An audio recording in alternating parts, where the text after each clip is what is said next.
ازيكم عاملين ايه؟ يا رب تكونوا بخير. هنصور النهارده فيديو جديد. هنتكلم عن وصفة جميلة جدا، علاج لنزلات البرد وعلاج لضيق التنفس وعلاج لحاجات كتير جدا ومضاد حيوي طبيعي ورافع للمناعة. اول حاجة معانا بصلاية. البصلاية دي البصل فيه فوائد كتير جدا ومضاد حيوي طبيعي وبيعالج حاجات كتير جدا، سواء للجهاز التنفسي او ضيق التنفس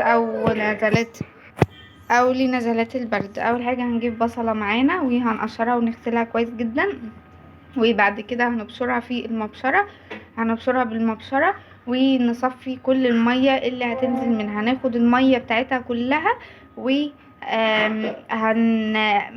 هنجيب المية دي ونخليها معانا في التلاجة او في الجو اللي احنا فيه ده.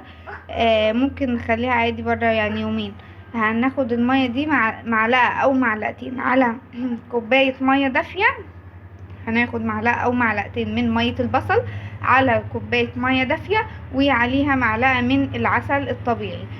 التلاتة مع بعض دول المية الدافية. المية الدافية حلوة جدا على الصبح في الجو اللي احنا فيه. ومية البصل زي ما قلنا مضاد حيوي طبيعي ورافع للمناعة، والعسل كمان بيرفع المناعة وعلاج للجهاز التنفسي ونزلات البرد الشديدة جدا من غير اي ادوية او علاج من بره. والبصل بيقلل الالتهابات، سواء لو في التهابات في الودان او كده البصل بيقلل الالتهابات. وغير كده هو الوصفة دي كمان حلوة جدا للشعر وعلاج للامساك، كمان علاج للامساك الوصفة دي، وليها فوائد كتير جدا هنستفاد منها.